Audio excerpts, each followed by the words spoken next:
সম্মুখীন এখনো বন্ধ হয়ে গেছে। এগুলো তো ফ্রিতে থাকার কথা, আমাদের দেখে উপরে উঠাইছে।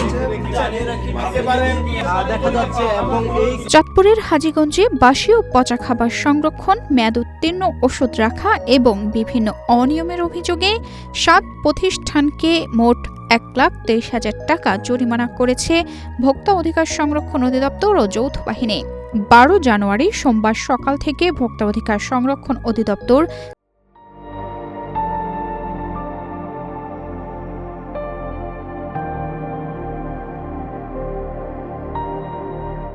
চাঁদপুর জেলা কার্যালয় এবং যৌথ বাহিনীর সমন্বয়ে হাজীগঞ্জ উপজেলার বিভিন্ন বাজার এলাকায় এ অভিযান পরিচালনা করা হয়। আমাদের যে একটা রেস্টুরেন্টে যে হোটেল এটা কিন্তু থাকে সেই হিসাবে বছর বড় আপনারা তো খেয়াল করেন না, একটা সাথে আনলে এটা চেক করে ডাইরেক্ট কাগজ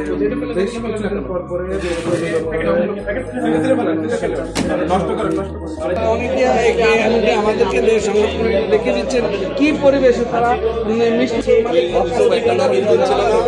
অভিযানকালে ভোক্তা অধিকার সংরক্ষণ আইন 2009 অনুযায়ী পচা ও বাসি খাবার সংরক্ষণ এবং অস্বাস্থ্যকর ও নোংরা পরিবেশে মিষ্টি তৈরির অপরাধে হাজি সুইটসকে 50,000 টাকা জরিমানা করা হয়। একই অপরাধে নবাবী হোটেলকে 15,000 এবং রিজিক হোটেলকে 5,000 টাকা জরিমানা করা হয়।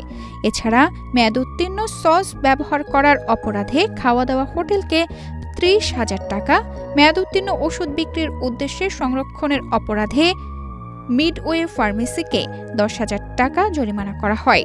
ডেঙ্গু পরীক্ষায় অতিরিক্ত ফি আদায়ের অভিযোগে হাজীগঞ্জ জেনারেল হাসপাতালকে 8,000 টাকা এবং মিথ্যা ডাক্তার পদবি ব্যবহার করার অপরাধে দেশ ফার্মেসিকে 5,000 টাকা জরিমানা করা হয়। সব মিলিয়ে মোট জরিমানার পরিমাণ 1,23,000 টাকা।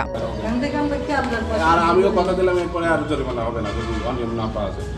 আপনিও কথা দিলেন, আমিও কথা দিলাম।